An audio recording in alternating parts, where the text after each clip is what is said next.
ये खबर KR मंगलम university द्वारा प्रस्तुत की गई है। हेलो दोस्तों, आप देख रहे हैं जागर जोश और मैं हूं आपके साथ आपका दोस्त अपूर्व ठाकुर। आज हम देश के एक बहुत ही गंभीर और लाखों युवाओं से जुड़े मुद्दे पर बात करने जा रहे हैं। एक ऐसा मुद्दा जो सीधे तौर पर हमारे देश के भविष्य यानी हमारे रिसर्चर्स और प्रोफेसर से जुड़ा हुआ है। हम बात कर रहे हैं उन लाखों कैंडिडेट्स की जिन्होंने इस साल यूजीसी नेट 2026 की परीक्षा दी थी। परीक्षा खत्म हुए काफी समय हो चुका है, लेकिन नेशनल टेस्टिंग एजेंसी यानी एनटीए ने अभी तक प्रोविजनल आंसर की जारी करने की कोई ऑफिशियल डेट अनाउंस नहीं की है। इस अनिश्चितता की वजह से देश भर के लाखों छात्र इस वक्त बेहद मानसिक तनाव और असमंजस की स्थिति से गुजर रहे हैं। ताजा रिपोर्ट्स और ग्राउंड रियलिटी की बात करें तो छात्रों का हाल ये हो चुका है कि वे दिन रात सुबह से लेकर शाम तक सिर्फ और सिर्फ एनटीए की ऑफिशियल वेबसाइट पर जाकर लेटेस्ट नोटिस वाला सेक्शन रिफ्रेश कर रहे हैं। स्टूडेंट्स के बीच इस वक्त सबसे बड़ा गुस्सा और चिंता इस बात को लेकर है कि एनटीए की इस पूरी प्रोसेस में बिल्कुल भी ट्रांसपेरेंसी नहीं दिख रही है। स्टूडेंट्स की सबसे बड़ी और जायज डिमांड ये है कि एनटीए को कम से कम एक फिक्स्ड टाइमलाइन या एक निश्चित तारीख की घोषणा कर देनी चाहिए। एक ऐसी डेट जिससे छात्रों को ये पता चल सके कि उनका ये लंबा, थका देने वाला और थकाऊ इंतजार आखिरकार कब तक खत्म होने वाला है। इस वक्त स्थिति ये है कि एक एक दिन का इंतजार छात्रों के भविष्य पर भारी पड़ता जा रहा है। चलिए आपको थोड़ा पीछे लेकर चलते हैं और इस परीक्षा की टाइमलाइन को समझ लेते हैं।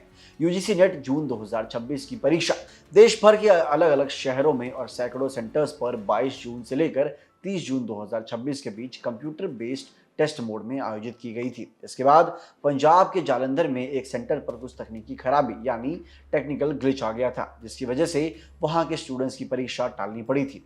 एनटीए ने मुस्तैदी दिखाते हुए उस परीक्षा को दोबारा 5 जुलाई 2026 को रिकंडक्ट करवाया। अब अगर हम 5 जुलाई से भी हिसाब लगाएं तो परीक्षा के पूरे प्रोसेस को खत्म हुए 10 दिन से भी ज्यादा का समय हो चुका है। आमतौर पर एनटीए का यह ट्रैक रिकॉर्ड रहा है कि परीक्षा खत्म होने से 4 से 6 दिनों के भीतर रिस्पॉन्स शीट और आंसर की आ जाती है, लेकिन इस बार हो रही असाधारण देरी ने स्टूडेंट्स का सब्र का बांध तोड़ दिया है। अब सवाल ये उठता है कि आखिर छात्र इतने परेशान क्यों हैं? ये सिर्फ एक आंसर की का इंतजार नहीं है, बल्कि ये उनके पूरे करियर का सवाल है।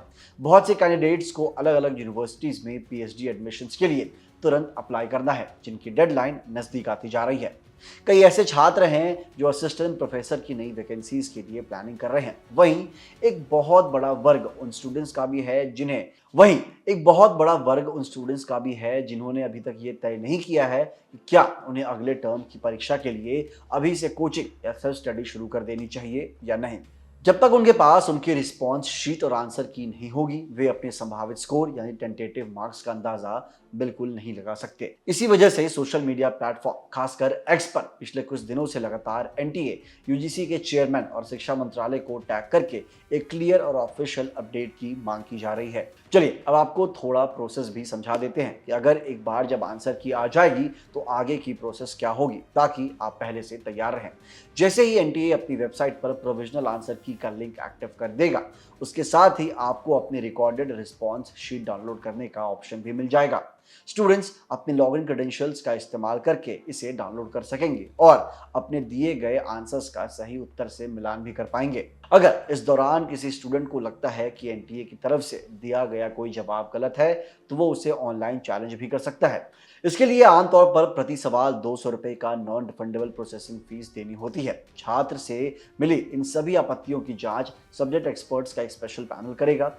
अगर किसी सवाल में वाकई गलती पाई जाती है तो आंसर की को दोबारा बदल दिया जाएगा और उसी के आधार पर फाइनल आंसर की और फाइनल रिजल्ट तैयार करके जारी कर दिया जाएगा। लेकिन दोस्तों, जैसा कि हमने कहा, इन सभी आगे की प्रक्रिया की शुरुआत तभी हो सकती है जब एनटीए पहली सीढ़ी यानी प्रोविजनल आंसर की का नोटिफिकेशन जारी करे। फिलहाल एनटीए के हेडक्वार्टर्स से अभी कोई भी आधिकारिक बयान या प्रेस रिलीज सामने नहीं आई है और छात्रों को सिर्फ यही सलाह दी जाती है कि वो रेगुलरली पोर्टल को चेक करते रहें। हमारे भी आप सभी एस्पिरेंट्स से यही गुजारिश है कि सोशल मीडिया पर चल रही किसी भी फेक न्यूज या अफवाह पर बिल्कुल भी भरोसा ना करें।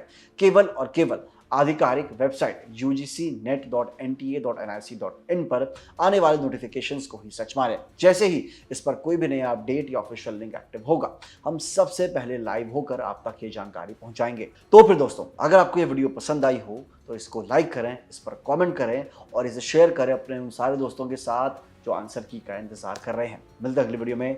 जय हिंद।